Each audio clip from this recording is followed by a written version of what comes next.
Hello, everyone. My name is Ben Eady. I'm the online media manager of ModernAnalyst.com, the premier online community for business analysts. I'd like to welcome you to today's webinar entitled 7 Misconceptions of Enterprise Agile, What You Need to Know. Today's featured speaker is Tony Higgins, VP of Product Marketing, and Doug Stewart, Director of Professional Services from Blueprint Systems. In advance of today's session, we actually have a special introduction by Dean Leffingwell, who will provide an introduction of the Scaled Agile Framework. The webinar will last approximately 60 minutes, including the Q&A session, so make sure to submit your questions in advance using the questions feature of the webinar software. I would also like to say thank you to Blueprint Systems for sponsoring this event, and at this time, I'll turn it over to Dean to get us started. Good afternoon, good morning, good evening, wherever you are. Welcome to this brief webinar. I've been asked to do a 15-minute overview of the Scaled Agile Framework, and I'll do that as soon as I can get that slide to sequence. I thought at the time that was pretty cool. It's only 15 minutes. How hard can that be? And then I put my slides together and I thought, holy cow, I can talk about one icon of the framework for 15 minutes. So I'm going to be challenged. But the framework is public facing. It's there for you, so you can find it yourself. And there's also some additional content there. There is a 1-hour webinar on the framework itself that's posted, I'm sure, on the framework site, so you can get more. And then we're going to turn it over to Doug and Tony, and they're going to talk about 7 misconceptions of enterprise agility. And then we'll be available for a few minutes, hopefully 5 or 10 minutes at the end for Q&A. I'll be sticking around for that and look forward to participating in the Q&A as well. So what can we say in 15 minutes? What's the briefest possible overview of the Scaled Agile Framework? Let's give it a shot. The first question is the why. Why are we bothering with the framework? Why isn't what we're already doing good enough? And you're on this webinar in part because you already know that. And our world runs on software, and what doesn't now soon will. And while we've had Moore's Law helping us build bigger and bigger and more powerful workstations, the workstations that we thought maybe a couple decades ago we'd be sitting at and operating and doing modeling and well-formed state machines and automatic code generation. The reality is that hasn't been the case. So we've had Moore's Law in hardware for sure, but in software we've been plodding along through, I think, a couple major revisions. First, kind of the waterfall, which kind of got us here. Actually, before that, mostly ad hoc work, through iterative and incremental development, and now to Agile. And my view is that Agile and Lean together, they really give us the next set of breakthroughs we need. And when we couple them, we'll talk about why we need to couple them. We have better tools to build world-class software systems. And it turns out, as you know, that's still really hard. So it's one thing for a small group of people, 10 or 20 or 30 even, to meet together daily and create good content and good products. I mean, we do that in our small enterprise, and it's not a big deal. But boy, once there's 100 or 200 or 1,000 or 2,000 or 3,000 people that need to operate, the rules change, and we need better tools for that. So the Scaled Agile Framework is that. It is a framework. It's not a method. It's not an ideology. It's something that we feel that we've developed in the field and we publish because we think it helps people. And we announced it in 2011, I believe it was, and that's based upon the result of about 5 or 6 years of working with companies who are in the midst of adopting team-level Agile and bringing that to the full enterprise level. The core values, in our view, are code quality. You can't scale crappy code, make no mistake about it. The ability to execute Agile programs as opposed to simply Agile teams being more effective, and then aligning those teams to a common purpose, and then building the transparency in the system that we need so that everybody understands what we're doing, how we're doing, and how we're doing it. Basically, creating a way of working that everyone can agree to. You've seen the framework online, I'm sure. That's what it's there for. It's composed of 3 levels, and articles and descriptions and guidance and case studies and glossary, etc. The level where most of the work happens is the team level. Couldn't have any greater respect for Agile teams. They use Scrum and Kanban and XP and whatever constructs make sense for them. And they develop software. We align those teams to a common mission, and we get them focused on building systems that sprint. So we want to make sure that it's not just the teams that are sprinting, but that it's a system that sprints, because that's where the ultimate value is.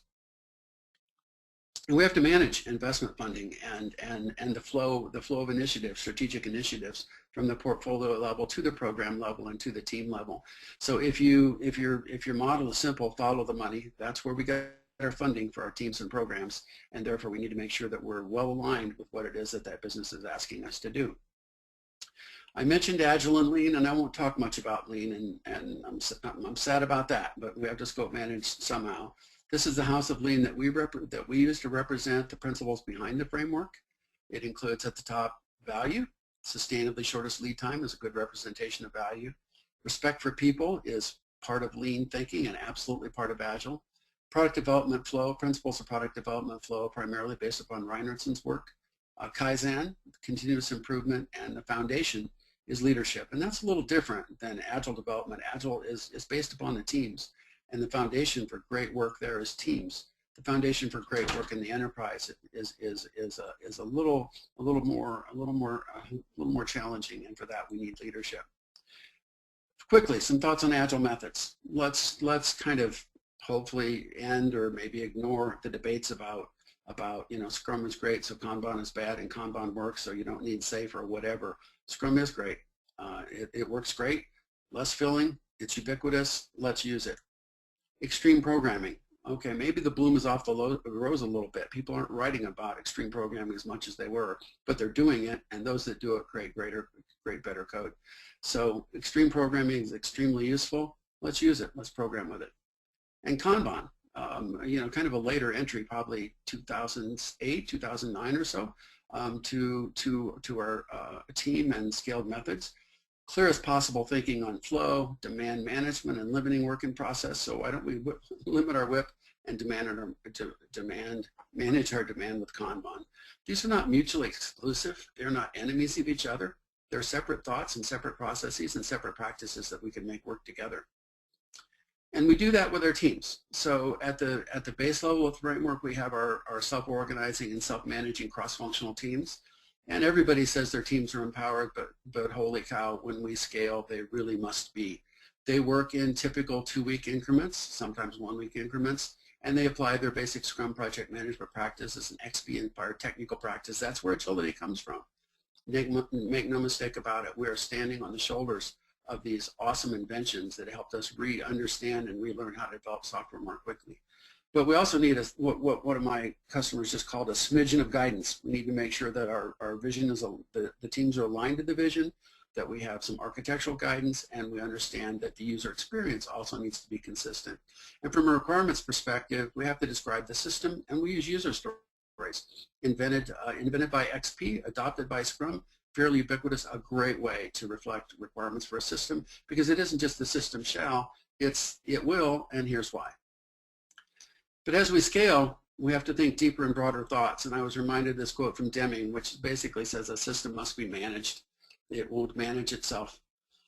Otherwise, components become selfish, competitive, and independent profit centers, and that's not the system. So the secret is cooperation between the components towards the aim of the organization. And for that, we scale to the program level. So we need cooperating teams and collaborating teams, and typically many of them. Most of these Agile programs contain between 15 and as many as 16 or 17 teams. And they must collaborate and cooperate towards a larger goal, and that larger goal is the system. And the system is the value delivery mechanism. The system is the working code we're talking about. So we need a single backlog for that, because that really does harmonize everybody. We need common sprint lengths and a way to estimate things in a common way. So if 3 programs or 2 teams estimate the cost or the story points in doing a JBoss migration, we can make some sense of that. And we're dependent upon face-to-face planning, right back to the Agile Manifesto. The face-to-face planning, even at large scale, provides the greatest benefit. But we move away from our story description because those stories are small, they're concise, and they're relative to a particular context, and we need a broader context. So there we use features and benefits. We actually also harmonize those teams amongst a common paradigm, and that common paradigm is how we're going to deliver our solutions. And we bring these teams together under this kind of smidgen of governance, a common backlog, and we understand that we're not starting and stopping. So there's no beginning or end in a flow-based process. Anybody that's involved in a 50, 100, or 200 person program is in flow. And when you're in flow, the rules are different. Actually, in many ways, some things are simpler. You just pull the next backlog item rather than worrying about necessarily the the ROI for each item, and away we go. But I want to make sure that I do communicate the fact that the framework supports developing on cadence. We believe that cadence and synchronization per principles of product development flow provide the tools we need to help manage the inherent variability of R&D. This is not a a Six Sigma approach to repeatability or defect reduction. It is a One Sigma approach to making sure that we can do good work, be reliable, deliver what our stakeholders need, and yet still have innovation and serendipity as part of what we get in our world. But we deliver on demand. So let's separate those two things. Let's make sure that we develop in a certain cadence-based pattern so that our system is sprinting and we have these PSI increments, potentially shippable increments, that are useful for everything, including shipment, but also for customer feedback, the inspect and adapt cycle, etc. And we have to scale one more time, because even then, what is the aim of this system? What is this set of systems we're doing? And there are actually two systems at work here. There's the system that we use, really our people, and the system that they operate in to create actual working software. And then it's the working software itself. So we got to aim that thing. So where does the aim come from? Well, the aim comes from the portfolio. That's where we all work on behalf of the enterprise. It's not up to the teams to determine an enterprise level strategy. Indeed, we bring teams on to execute an enterprise level strategy. It's up to the teams to do that efficiently and proactively and provide great feedback in the process. But make no mistake about it, if we're not following the mission of the enterprise, we will ultimately fail. And no matter what our methods are, we're not going to be well received in the enterprise. And here the value description moves up one more notch. We use the word epic there. I think it's a great word. People understand that epic means big, bigger, think deep thoughts. And we've described a Kanban system there. And of course, a Kanban system can be used anywhere in the framework. Teams use it at the program and the team level.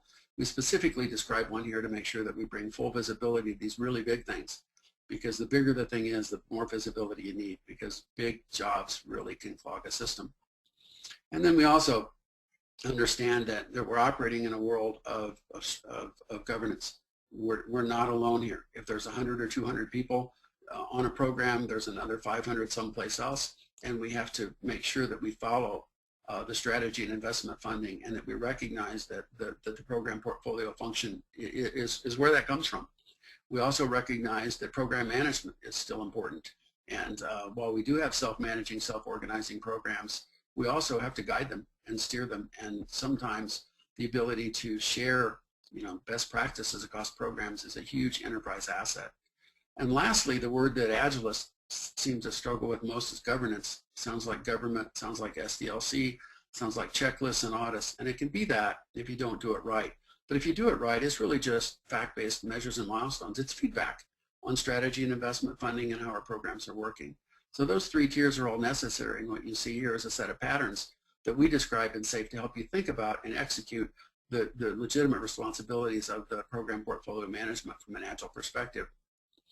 And I mentioned briefly that the foundation of Lean is leadership, and it is, and we expect and fully challenge every manager out there, the folks on the line, the people that are sitting next to you at work, your peers, your supervisors, their managers, to understand that the benefits of Lean and Agile will come only when they take responsibility, and that requires typically some education in these new methods and practices, and it requires folks like you to lead that charge. So that's the conclusion of my 13-minute overview, not too bad, on the framework, and I'm prepared to turn it back now to Doug. Okay, so this is Tony Higgins of Blueprint. Thank you very much, first of all, to Dean for doing the intro and being gracious enough to hang around to do some questions at the end. So Doug is going to do the majority of this latter part of the presentation, entitled 7 Misconceptions of Enterprise Agility.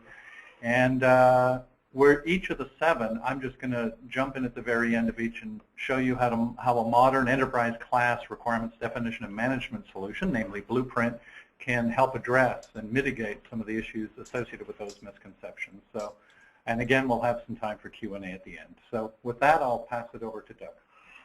Okay, thank you. Well, with anything that is new, and we could say that this is new, even though it's 10 years old, in the grand scheme of things, it's constantly changing, and there's always something new. And so with that, we're going to have successes and failures, and with the failures often come misconceptions. So we wanted to address some of those today, and just to set the stage to follow on with what Dean has been talking about in some of these topics.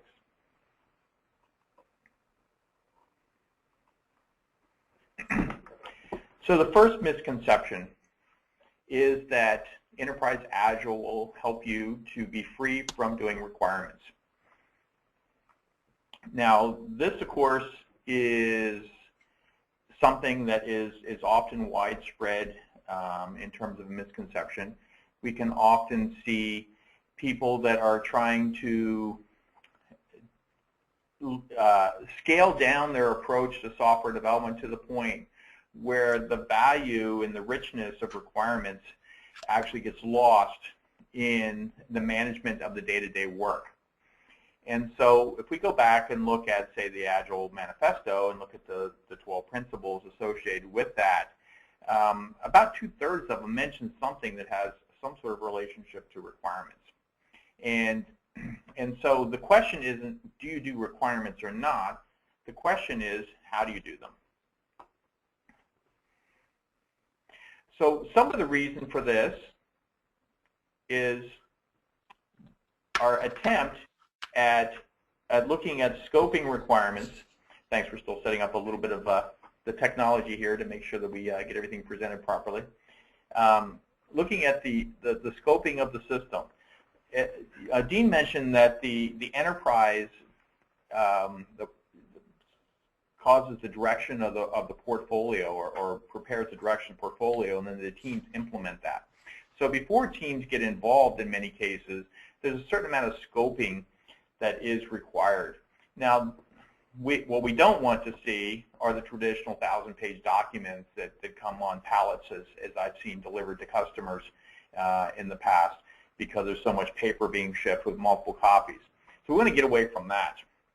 But we still need to be able to know, in rough terms, what system we're going to be developing, because we have to be able to go and secure funding, and the people managing the portfolio are managing the priorities that sometimes compete with each other, some of which may not even be software at all.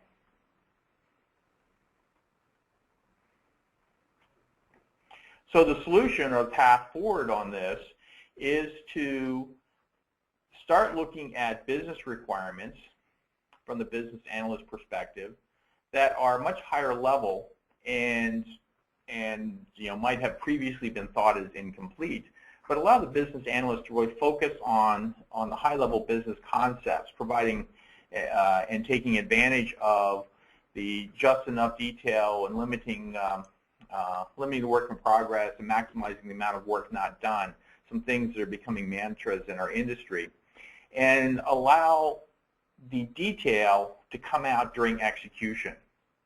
So during execution, we have the ability to drill into things that are current priorities and have been determined to be essential and to be the next things done. And at that time, we would look at building that scope and or extending the information we determine in the scope and building it into requirements.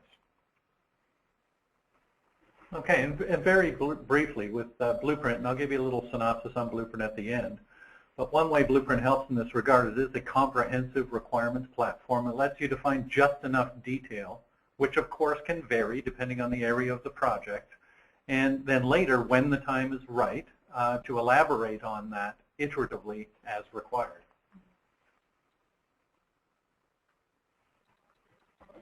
Okay, moving on to misconception number 2.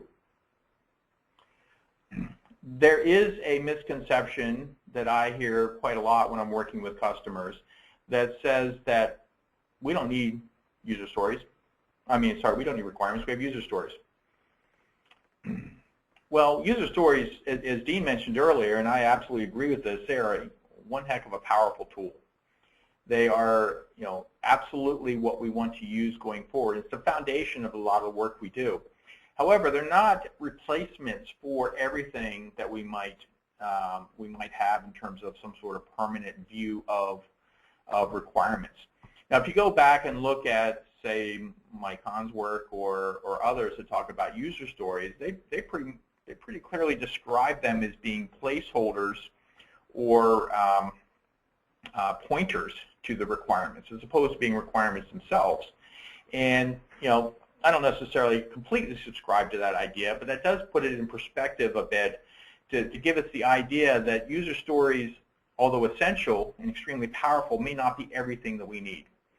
And certainly there's no there's no requirement on a user story to be the silver bullet that everything is based on.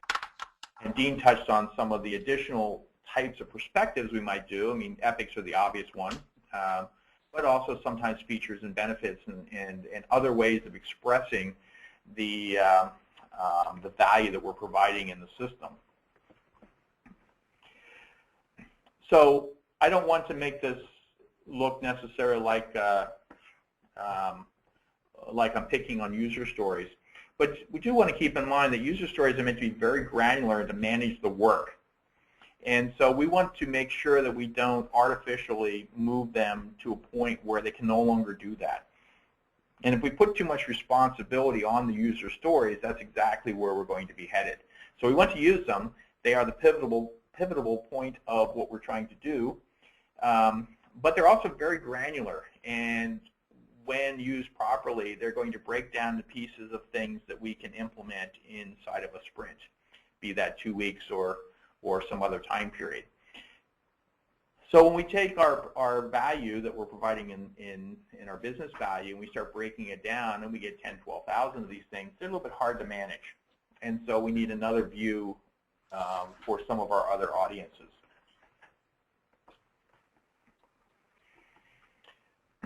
So our solution, our way forward in this, is to make sure that we capture this in a platform of some sort that gives us the necessary visibility and abstraction without losing in the value or the momentum that we can achieve with user stories. So we have many different audiences, and one of the key things of communication is to make sure that we communicate in the language of the listener rather than the language of the speaker. So if our listener is another developer, user stories are sometimes extremely powerful, exactly what we want to do, because we're talking about what it is we're going to implement in the next few hours. If we're talking to a CIO, maybe we need a little different perspective and a little different abstraction of that same information.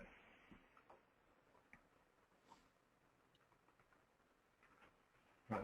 So with respect to a solution, what Blueprint does is provide a wide range of artifact types to express requirements that you can define what's needed at different levels of abstraction. And by that I mean business process diagrams, information models, even use cases and actors and use case diagrams, user interface mock-ups, strung into storyboards, and more. All of this together in a single unified environment. Number 3, user stories alone are adequate to support compliance and audit. Now, to be honest, not everyone has compliance and audit. So if you don't have it, then maybe user stories are sufficient to document. Maybe not, but maybe they are. So I don't necessarily want to make the argument that you always have to have something else.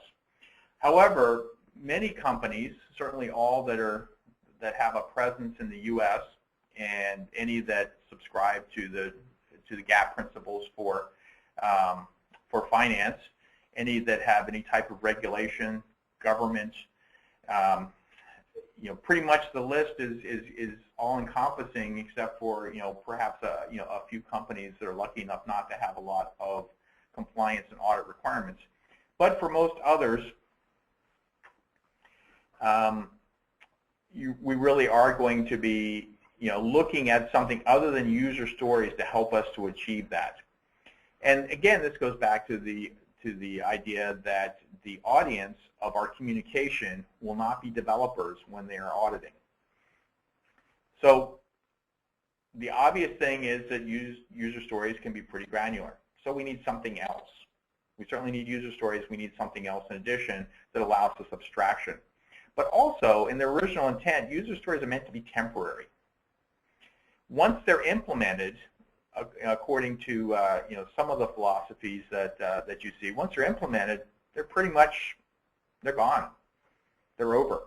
So unless you take the effort to make them into a requirement and persist them in some way so you can refer to them later, they're not really going to be around. And of course you can do that, but their intention was for them to be managing work, things we need to do, reminders of a set of activities that we need to perform. Once those activities have been performed, then in their most common state, the user stories would be very hard to use in an audit because of their temporary nature.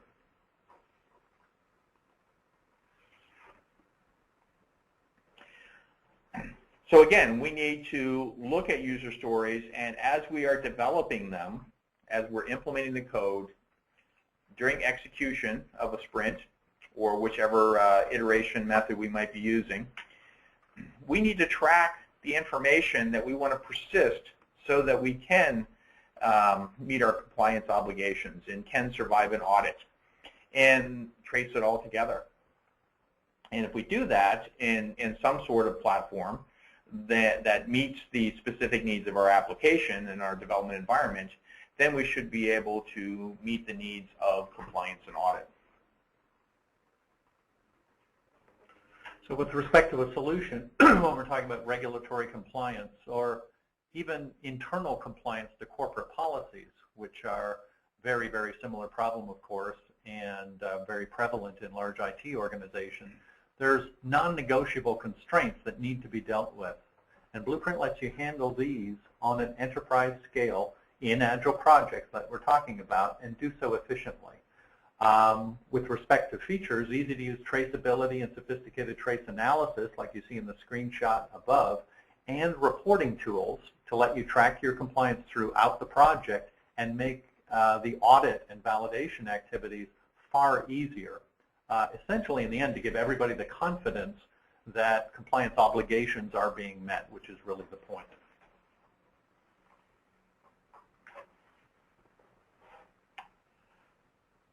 Okay, number 4.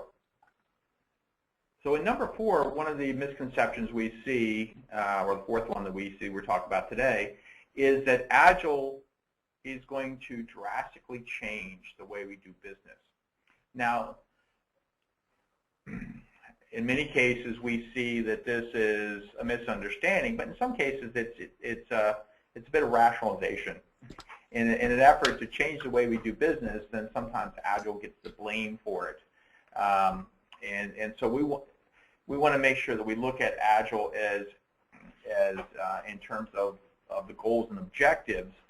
But a lot of the failures that we've seen is because in an effort to become more lean in our documentation or more efficient and more agile in our implementation, in many cases what we have is the baby being thrown out with the bathwater, if you're familiar with that expression. In fact, day-to-day operation changes considerably when using Agile approaches, but a lot of the same executive decisions are the same, whether they're an Agile organization or not, or if they're a mixture during the transition where some projects are Agile and others are not. In fact, in that latter case, sometimes it becomes a little bit more challenging. But any of the decisions that executives might make, such as, are we going to fund this project? It's a very simple decision that needs to be made no matter what methodology or what framework or what philosophy is being used. So the execs, the CIO or CXOs of the world, they're determining whether they're going to fund portfolios or not based on the expected return. So if we invest $1 million, we expect to get X, $2 million a year in return for this application, and that's a good investment. Versus something else where we think we'll invest $1 million and we'll get $100,000 worth of return, each year, and maybe we don't consider that as good an investment. So the obligation that we have is to be able to fit into that decision process with our Agile approach and supply perhaps different metrics that allow those same decisions to be made. If we look at a little bit lower level, then project managers are really still looking at expected outcomes of the system, and they're still managing risk. what they don't do is manage all the detail that they might have done in other types of projects, and in fact are looking more closely at the true expected outcomes and not falling into the trap of managing activities as so many project managers have.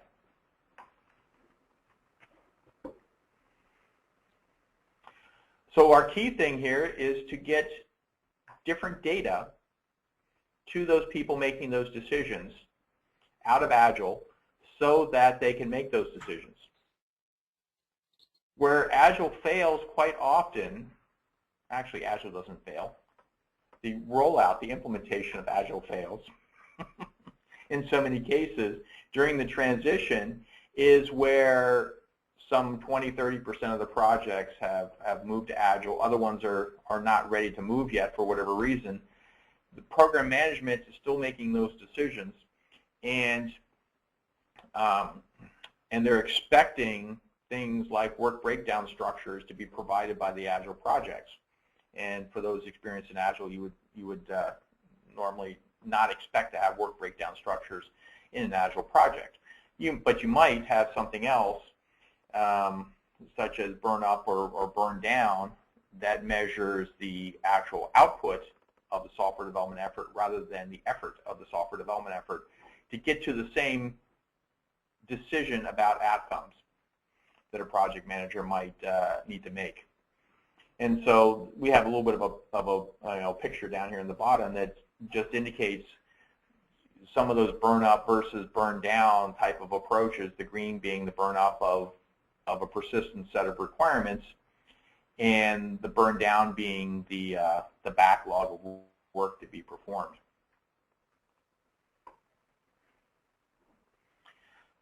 So I can't say it enough. When managing projects, we have to focus on outcomes. Agile, actually, all the Agile approaches do a very good job of helping us remember that, whereas other traditional methods, not so much. And one of the key things we always need to make sure that we combat are the people who are resisting change because they have a way that has always been done that has been good enough in the past. And in many of those cases, doing that same way will just give us the same results we had before. And in fact, if some people are moving to Agile and other people are staying with the old ways, then you either have a very high risk of failure or you have a few people doing heroic efforts to translate between the two cultures.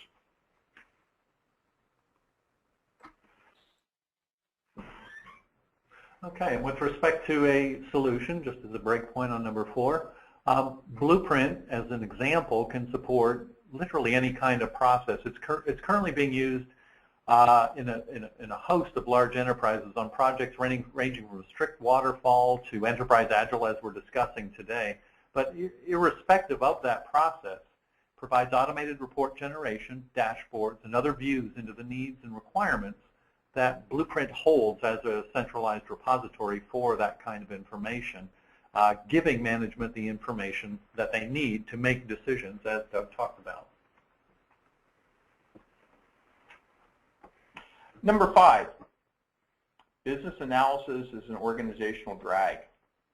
Now this is a symptom of having a way of working that, in this case business analysis, that no longer applies in the same way that it did before. So business analysis might have traditionally meant that people that were doing some actual business analysis and then getting into requirements definition and then getting into details of requirements definition and getting absorbed by that for months and months and months. And certainly if we continue that practice, then I would think we would all consider that to be organizational drag. However, a BA that works as a partner to an Agile team can take advantage of those skills, looking at the business, maybe looking at a little farther reaching horizon that might be the team or the project level, as you saw in the scaled Agile diagram earlier. the business analyst may be looking at a longer horizon than the product team is, the Agile team is. And if that transition can be made, then the key parts of actually analyzing the business can still be applied. Because after all, business analysts are tasked with being the strategic thinkers. So they are part of the business that the product owner works with, and in fact that the product owner is a part of.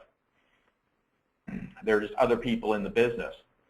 So getting them out of the gathering requirements and having to make complete requirements views that just become projects and activities unto themselves, getting out of that mode and getting into really understanding, well, if we add this feature, it has a benefit, and this other feature has a benefit, and working with the product owners to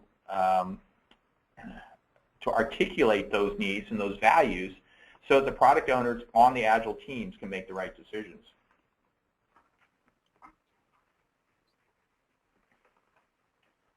So some of the questions that we could put to a BA as opposed to doing requirements definition detail, some of the questions that they still are responsible for is things like, should it even be automated?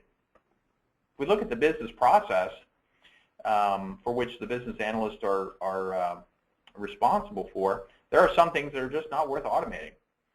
As much as we'd like to keep developing software as much as we can, sometimes it just makes sense to have somebody answer the phone because the cost of automating that was too expensive at the time it was considered. Now that may change over time, and certainly we have voice recognition and things now that have changed those particular answers for some of the things we might phone in for. Other ones, what happens if we don't deliver it?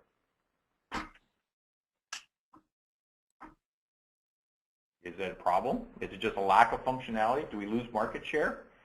Can developers not get, or can users not get to their data? So these are the types of things. I won't read through these, each of these questions in the interest of time here, but these are the types of things that the business analyst needs to consider. So this actually makes it a much more interesting job, I think, for the business analyst, and it puts them in a position where they're much more impact onto the business. So if we equip the business analyst with a proper tool set and and sort of the line not to cross in terms of information, to keep them focused on true business analysis, let the Agile teams do what they do really, really well, which is to work with the business, understand the problem, implement it, and prove that it works. And that way, the business analyst becomes a partner in this.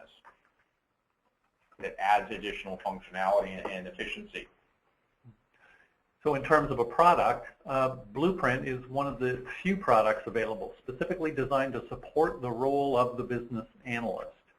And of course, it's a role that's a critical role that's been underserved when it comes to software platforms to help people do their job. And that is because it's built for BAs and not engineers. Blueprint's a very approachable, discoverable user interface design. And in fact, it was patterned off. The user design was patterned off of Microsoft Office, which in fact is being used by 90 or more than 90% of BAs today. So anybody familiar with using Office finds the transition to Blueprint to be basically a comfortable one. Number 6, business applications can be understood from the code alone and the tests. Yeah, they can be. If you're a developer and if you are on an Agile team and you stop with doing what you're doing and go and find the answer to that question. So, in some respects, the misconception has a little bit of truth in it, but most people that want to know answers are not developers on the Agile team, and most people on the Agile team are busy. In fact, that's one of the great things about Agile, to keep people busy all the time. So if you combine that with things like, why did we do it? Certainly the code and the test rarely would say why we did it unless we had some sort of time-consuming process to put comments into everything that were monitored and audited and such. we're not really going to know why we made a decision. The product owner certainly would know why if they were still on the project, but they may have moved off to another role and somebody else may have come in. So again, to communicate in the language of the reader, not the writer, we just need levels of abstraction of all this information. It doesn't need to be complicated, it doesn't need to be big, but it does need to be different levels. And that way, we have information that would be suitable for executives, that would be extremely high level, that summarize the information, and intermediate levels of detail that other people may be interested in that don't want to go or don't have the ability to go and read the code or the test cases. We also want to make sure that we capture the information as it is discovered. We don't want to get into a situation where after the fact somebody is having to go and look at detail and summarize it because somebody wants to report. That's highly inefficient and it's very risky. And so by capturing the information as we go along, then it's there when and if we need it. And in terms of a tool set, Blueprint, as an example, has many ways to abstract the information that it holds within it. And I just picked one of them. Use cases happens to be one of them. And from Blueprint's use case diagrams, you can get a high-level abstract view of the application's capabilities and then drill into the details as needed. So again, this is just one of the integrated modeling types within Blueprint to express the requirements information.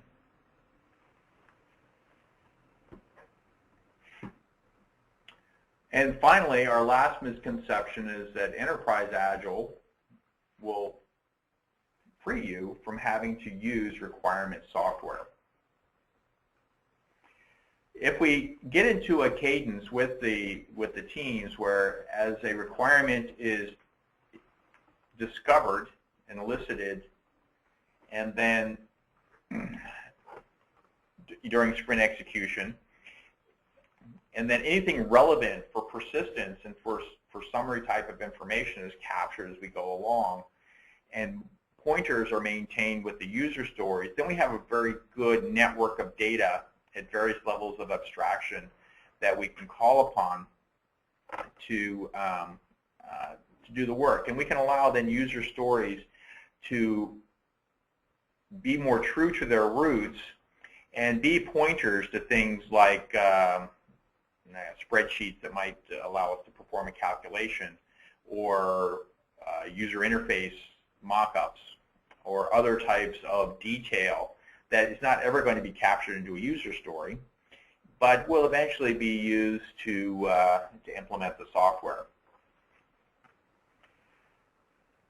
So the solution that we need for the teams developing this is an application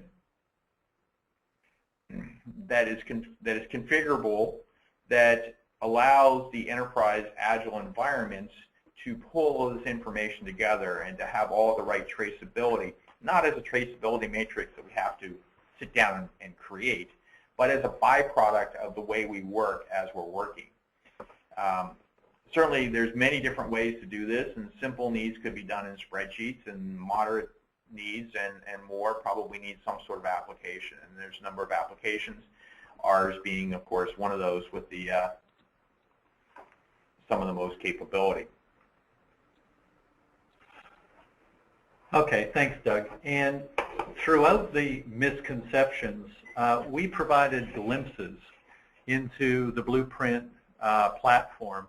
And the picture that I'm about to describe to you really gives you a sense of Blueprint's overall capabilities. Blueprint is a comprehensive platform that lets you author, validate, manage, and monitor requirements throughout the life cycle. It has integrated social features to foster and encourage collaboration, integrates with popular ALM tool sets as well. And Blueprint also provides a comprehensive set of services to ensure your success with education, training, mentoring, support, and the product itself even is offered as a cloud-based service or can be installed on-premise if you prefer.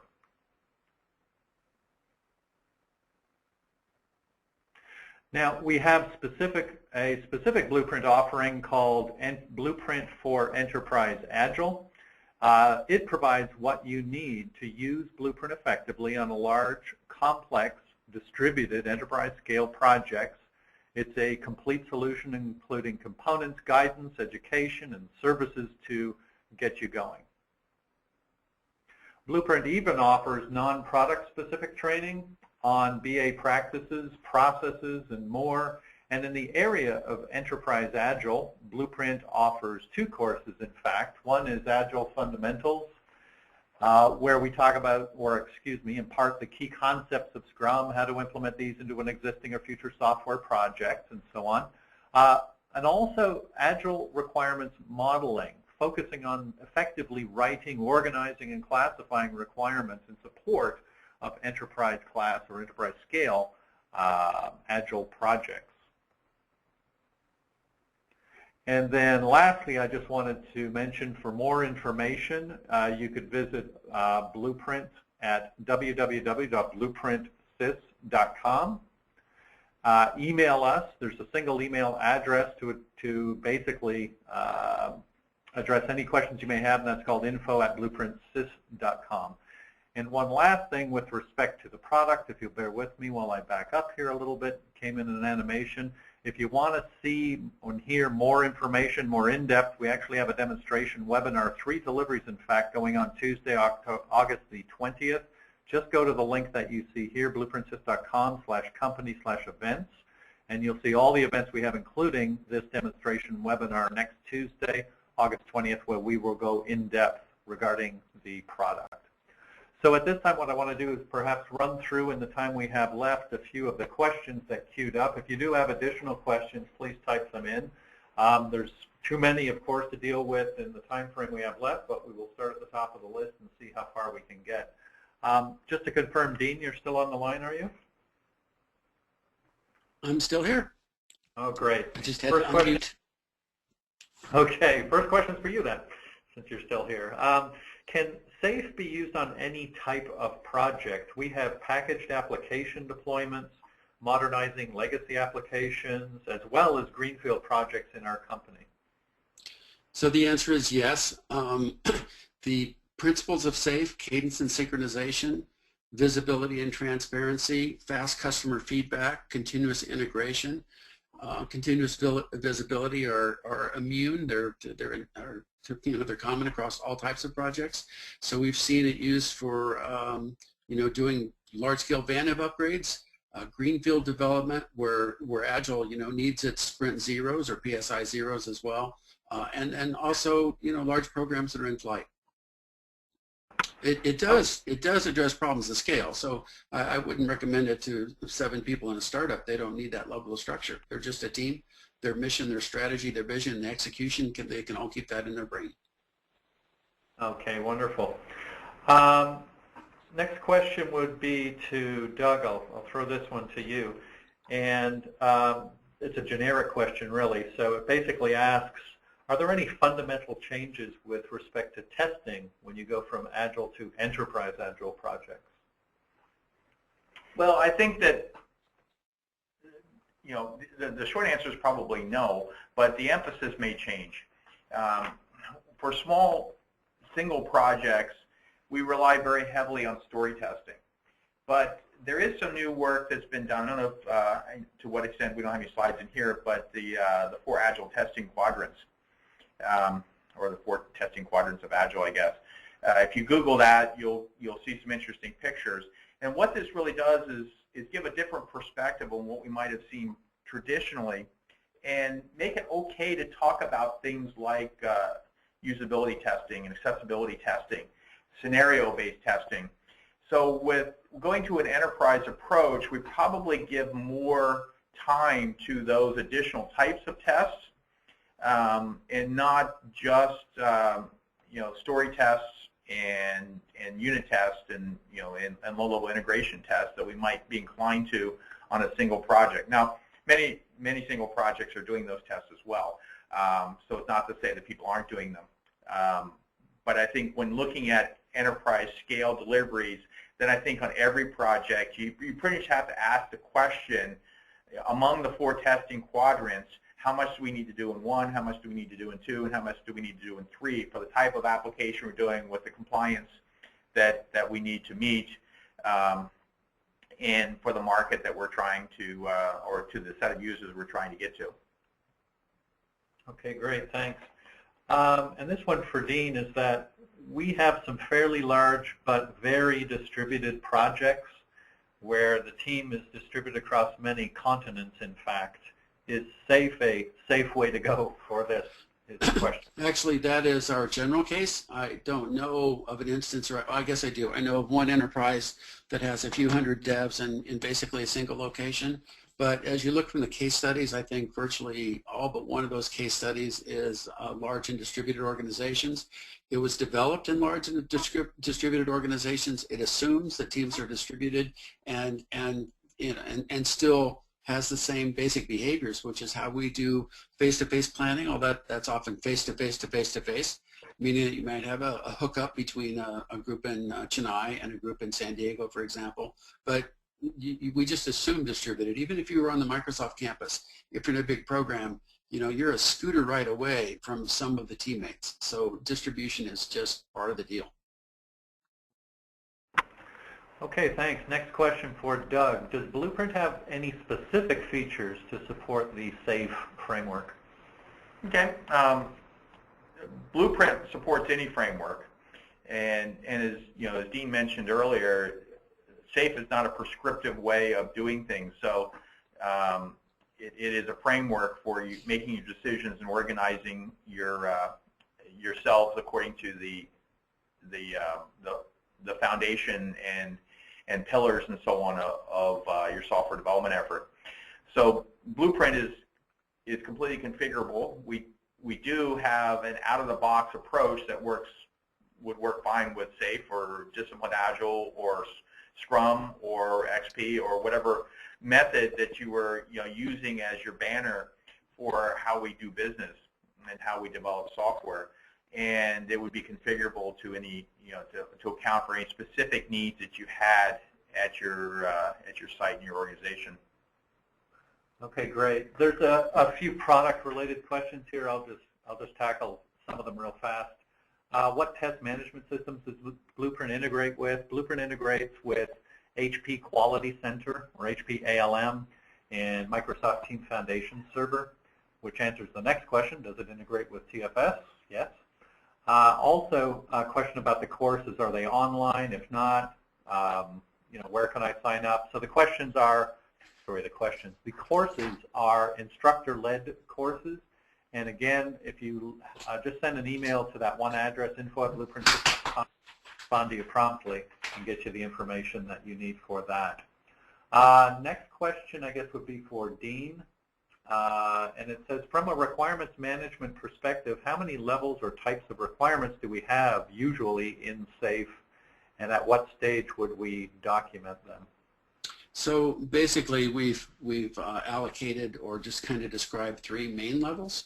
The team level, where user stories and some number of non-functional requirements are generally described, typically using the user story metaphor, and then buttressed by the acceptance criteria, which becomes the test case and part of traceability. At the program level, we use features and benefits. They're easier to describe. Our product and program managers are more comfortable, and as our customers are with that. And at the portfolio level, we use the word epics. Now, on the other hand, these, of course, are arbitrary. And we've seen implementations of SAFE where people have sub-epics or, feature components and different labels to use it. But we start with a standard of 3 that handles most cases, but it's really a hierarchy. So part of that's going to be based upon tooling and the way you describe those things, those system behaviors now. Okay, great. Next question, Doug. Will Blueprint facilitate a requirements review and approval process? It absolutely does. It does it in a couple of different ways, but the core functionality of Blueprint that supports this is our aptly named review process. So you can create a baseline of requirements. You can put anything in there that you want. You can do informal reviews against that and ask people for their comments. In fact, there's individual collaboration at an extremely informal level that you can send me a message and ask me to clarify what I meant by this particular requirement, and then I can respond to that conversation that's captured in Blueprint, and I can update the requirement.